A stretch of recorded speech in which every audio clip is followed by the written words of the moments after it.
It's awesome to meet all of you here today. I'm super excited to be with you. So you may ask, why am I here? What brings me to come and speak to you? And well, there is one simple thing, and it is that I know a lot of people. So I know thousands of people on all continents around the world.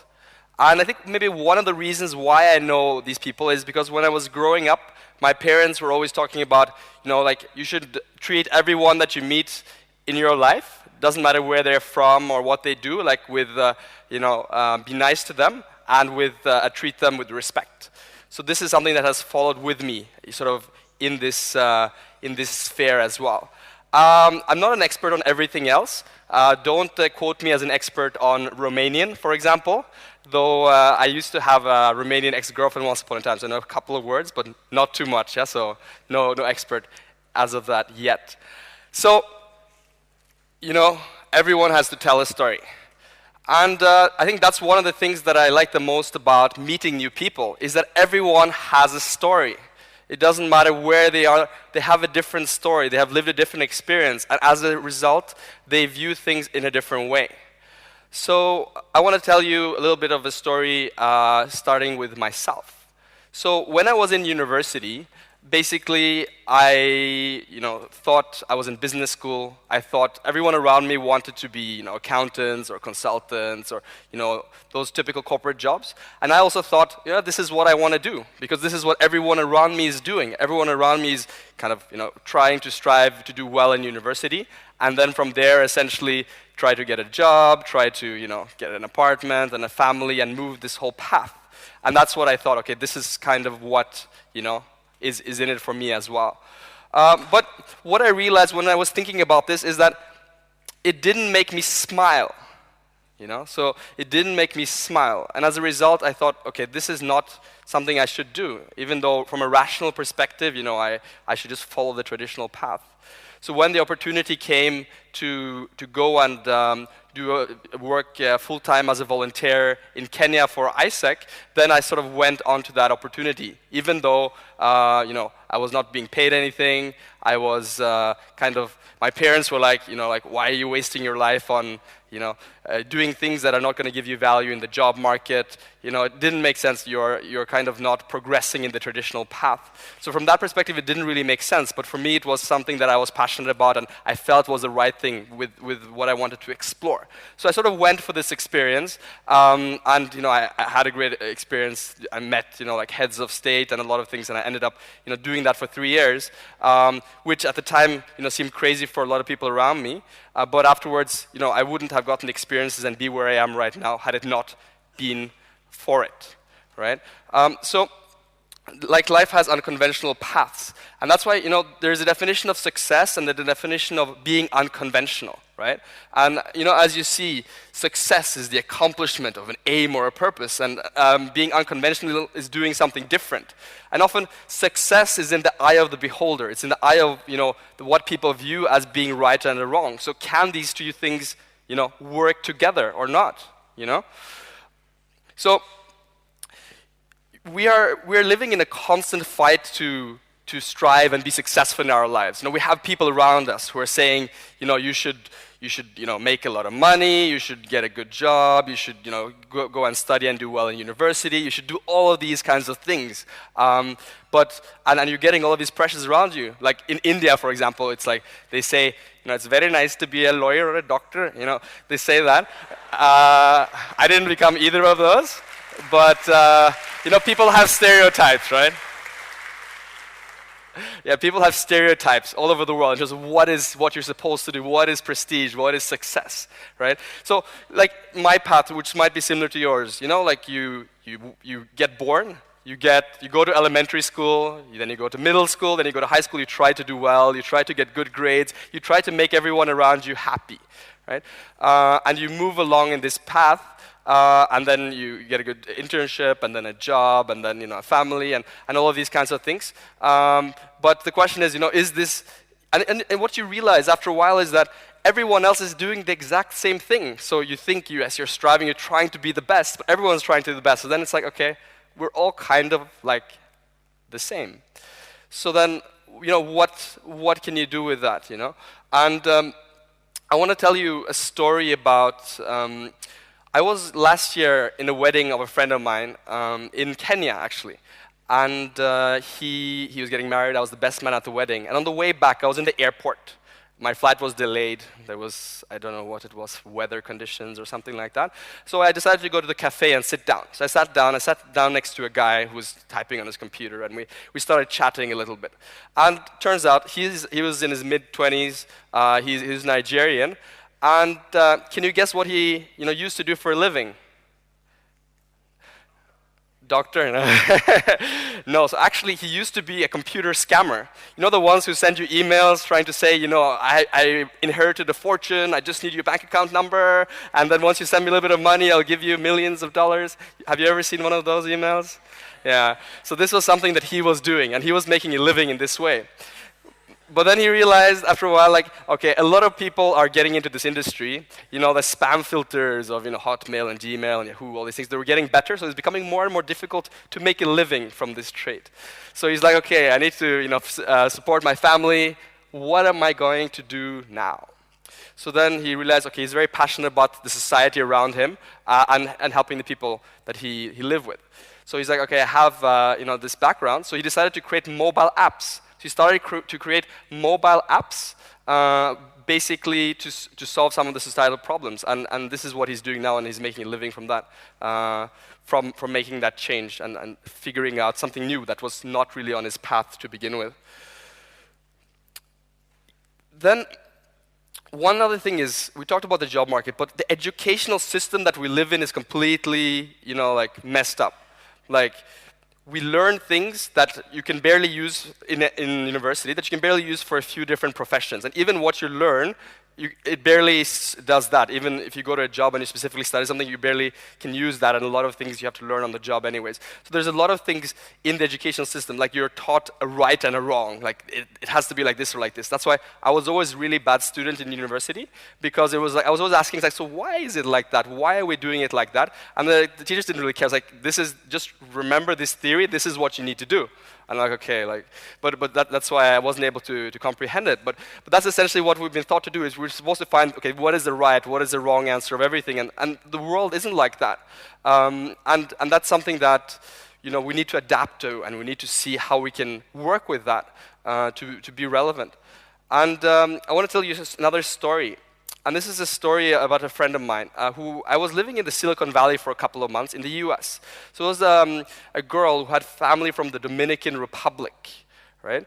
And she had studied, she had done a 4-year degree in university, and she was sort of ready to get into the job market. And then she kind of realized, okay, I'm not really passionate about business at all. This is something that I'm really not interested. Why am I doing this? And she's like, I'm actually really interested in computer programming. Okay, so what am I going to do? And she went online and she found there's this crash course. So in 6 weeks, you can go from knowing no computer programming to becoming a computer programmer in 6 weeks. So she did that in a period of 6 weeks, and she became a computer programmer, and now she just got a job as a computer engineer in the Silicon Valley. And that really shows the educational, and that was in 6 weeks. Her 4-year education before that really didn't play in at all. So it really shows, our educational system really is not optimized for where we are right now. And I think we always think we want to find the right answer. What is the right path? Where should I go? What is the thing that is for me? How can I be successful? How can I make it or break it in our lives? And I think we need to realize there isn't necessarily one path. There are many paths. And maybe I can ask you guys a question. So how many of you wanted to become an accountant or a banker when you were a kid? Raise your hand. Okay, a few of you, a couple of you, but you are in a minority. But yeah, so it's somewhere along the way we kind of lose our innocence and our need and to be free and to really figure out what we want and follow that path. And I think, what I don't want us all to end up with is, one day we are in our 40s or 50s and 60s and we wake up and we realize, okay, we have our job, we have our, we're married to someone and we have kids, and we realize, okay, I really hate my job. I'm really not in love with the person I'm in a relationship with, and why am I doing this? And I don't have any other way of living, right? So, can you avoid this? Can you ensure that you are not living the life that you will regret, because this is your life, right? So I want to tell you another story, and this is a story of a friend of mine who graduated at a top American university. Okay, she did really well, as most people would her age. She got a job in corporate America. Right? She started it, she worked in it a couple of months, and she hated it. She thought this was really not for me. This is really not something that I'm passionate about. So she quit. Second try, somebody recommended, say, like, why don't you try modeling? Because she was quite beautiful as well. So she tried doing modeling, and she did it for a couple of months, and she also hated it. Like, she felt like she was being, every little thing about her was being put in a microscope, and you became super critical about yourself. So she quit that as well. And then she tried a third job. And in this job, essentially she got financial freedom. She was super happy with what she was doing. She got validated by what she was doing. She was able to travel the world and really do the things that she wanted to do and make much more money than most of the people that she was going to university with. So do you guys have any idea what profession she got into? What? So it is, she became a stripper, actually.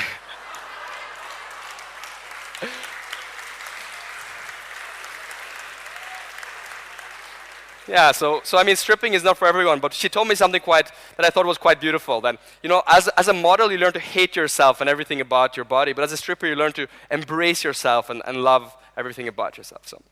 So I mean, everyone has a different path, but for her, this was something that, she was happy about and she felt was success for her. Right? And that's the thing as well. Like, we have all these role models in our lives or in our world. We have our Steve Jobs or Richard Branson. Everyone is, saying, this is what you should do, and I became successful in my garage, like starting up a company. But the problem is we don't all have garages, right? Do you have garages? No. So I mean, you don't have a garage. So then, what do you do if you don't have a garage? And I think the main question here is that we think that those are the models of success, and those are the only ways that we can do. But for every Steve Jobs or Richard Branson, there are 1,000 people who are successful and follow their passion and don't need to have their face put on a billboard, right? And I think it's important to realize that you don't have to be like famous and be on a billboard in order to be successful and feel success. And like, we're trying to do the thing that a milli% of is really possible to do, because everyone can't be famous, because everyone is famous and nobody's famous, right? So it doesn't make sense. So failure, it's the root to success. But I want to tell you another story, and a story about failure in this case. So a friend of mine who moved to Dublin about the same time as me, he was from Poland, and he got a job at Google, actually. And just about the same time as he got a job at Google, before he was an entrepreneur. And he had just gotten investor support. So investors were like, yes, like, we want to put money into this, we want to do this. But he moved. And he fooled himself to think that he could do both at the same time. And he was afraid to give up the fact of working for a prestigious employer. Right? And as you might imagine, soon afterwards, he lost his chance. And I know he regrets it in a way, like, that he made that choice. But what is the point here? I think the point is that, like, obviously, if you try something new, you're not going to succeed. Like 9 out of 10, or like 1 out of 100 times you will succeed. But the thing is, it's about falling down and standing up again, and persistence, and doing something different, and being different. I think that is the key as well. When you look at the people who are different and are successful and not necessarily famous, they're not necessarily more driven or work harder, but they look at things in a different way, and they don't necessarily follow the conventional path. So it's about looking and finding what is the other path that I can go, and what is the things that I can do. And it's fine to fail sometimes. And I think we often look at it in absolutes. We think, okay, either I become an accountant or I become a painter, right? And it's like, okay, I become a painter, but I don't know if anyone's going to buy my paintings, and I might end up not having any money, right? And you don't want to take that risk, but you don't have to be mutually exclusive. You can do both, right? You can do it on your free time and test it out, see if it works or not, right? And I think that's what I want to bring to you guys. Like, what is the thing? And I think the thing that I want you to do is, You know, it's very simple, actually. It is to meet new people. And it's to meet people that you don't know already. People who are outside of your 6 degrees of separation, not the people who are your family or your friends or your coworkers, because they are people that you like already, you're comfortable with them, and of course they are very nice to you, but they're not necessarily going to be the ones who will give you something different and bring you a different stimuli that will inspire you and motivate you to think about something new that you maybe didn't think about before. So what I encourage you to do is talk to people in unconventional places. Like if you're on the bus, talk to the person next to you on the bus. If you are, in the, getting a coffee from a cafe, talk to the barista there. Talk to people and learn their stories. Or, even talk to the dodgy-looking guy at the bar that you normally wouldn't talk to. But don't blame me if anyone gets killed. But, yeah, like to try to do that, try to get out of it. And I think that is the thing. We look at is there one way or another? And, you might have heard about the book 60 Shades of Grey, right? So you have 60 shades, and that's just gray. If you add all other colors, you have millions of different combinations. So try some things, prototype them, make it happen. And as such, maybe eventually you'll find something you're passionate about and then you can drive your life and make happen, And I think I want to leave you with the fact that like even myself, I don't know what I want to do with the rest of my life. I've written certain chapters in my book, but in order for me to get towards the end of my book, I need to continue to listen to stories and continue to hear new things. And it's a constant struggle, right? Because we are comfortable in where we are right now, and we need to kind of stand up and do something different. And how can we continue to do something different and be there? And I think that is about, for me, what I do is, every morning when I wake up, I remind myself, okay, I never know when I'm going to die. And for me, I want to end up living with something, like to be remembered for something bigger than myself. So in order to do that, I need to constantly challenge myself. So you figure out your thing and integrate that into your life. And with that, I would just like to say that, I look forward to hearing all of your stories at the party tonight. And thank you very much.